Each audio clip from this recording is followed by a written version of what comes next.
It was a dark, quiet night. The kind where the silence rings in your ears, and the air feels heavy, like the world is holding its breath. Anna and Mark had just finished a late dinner at a roadside diner, the only place open for miles along this forgotten stretch of desolate highway. Heading home after a long day, they welcomed the break. The flickering neon diner sign had been the lone beacon in the night, its glow casting an eerie light on the barren road. It truly felt like the middle of nowhere. As they slipped into their old sedan, the atmosphere changed. A strange wind picked up, whispering through the trees, its sound carrying an unsettling edge. Anna shivered, her unease growing. The road stretched ahead, swallowed by darkness, flanked by gnarled skeletal trees, whose tangled branches stretched skyward like twisted arms. "We're almost home," Mark mumbled, though his voice lacked conviction. Anna tightened her coat around herself, hoping the rising sense of dread was just the byproduct of exhaustion. They drove in silence, the radio sputtering static as Anna fiddled with the dial, searching for a station. The signal faded, replaced by a dense quietness. Then Anna's eyes flicked to the rearview mirror. There, for only a second, a shadow moved. Fast. Unnaturally fast.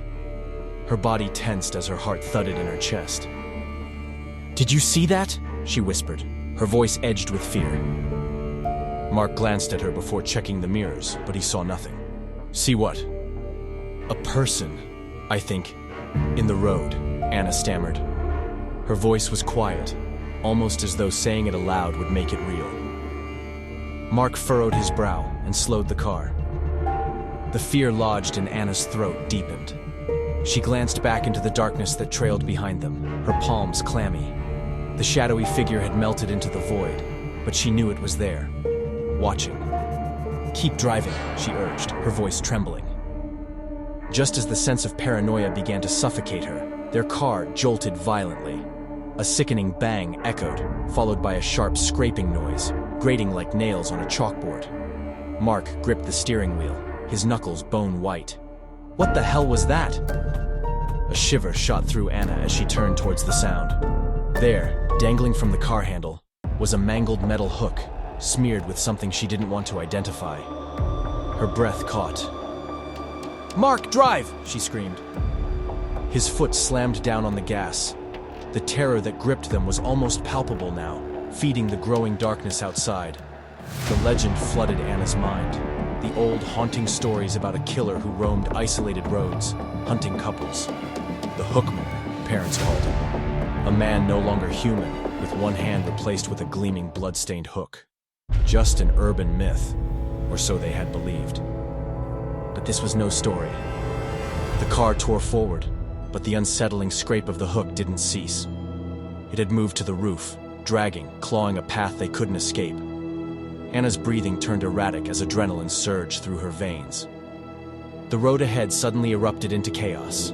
Out of nowhere, the figure emerged, massive, unyielding, standing in their path as if it had been waiting for this moment. Mark slammed onto the brakes. The car screeched and skidded to a halt inches from the figure. Bathed in the hazy light of the headlights, the shadow revealed itself. Cloaked in black, the figure's face was unreadable, but the glint of the hook, a luscious metal dripping with something vile, stole their breath. Mark swore, fear lacing every word, while Anna's chest tightened. "Don't stop!" Anna pleaded, leaning forward desperately. But it was too late. The figure moved, and fast. Anna barely managed to shove her door open before the figure lunged. She stumbled out, hitting the ground awkwardly, but Mark wasn't so lucky. She screamed as the figure wrenched the driver's door open, twisting the hook with deadly force. Mark yelled as he was pulled forward. Anna couldn't watch. She fled, the sound of tearing metal and Mark's cries pushing her deeper into the forest. Her legs burned as she sprinted into the woods, their lifeless trees closing in like prison walls. The sound of footsteps behind her grew louder. The hook scraped against wood, stone, and soil, its shrill noise a cruel reminder that she was being hunted. Anna pushed herself harder. She stumbled into a clearing, gasping for air. There, looming ahead, was an old, decrepit house. Its silhouette was haunting, the kind of place nightmares were born. Despite its sinister aura, Anna felt drawn to it. It seemed to call to her, the only shelter from her relentless predator. She clawed her way to the house, praying it wasn't locked. The door groaned open under her weight, and she collapsed inside, slamming it shut. Gasping, she leaned her trembling frame against the rotted wood, scanning the dark room. Dust covered everything, cobwebs stretched across broken furniture, and decay clung to the air like a warning. In the corner of the room, something metallic gleamed. Her knees buckled. It was another hook, different, yet the same. Its twisted metal was a tangible omen. She hadn't escaped. Anna turned toward the door, her instincts screaming for her to flee again. But before she could act, the creak of floorboards filled the room, moving closer. Her breath hitched. She wasn't alone. A shadow loomed in the doorway. The weight of dread crushed her as she realized the Hookman wasn't a story. It was her end.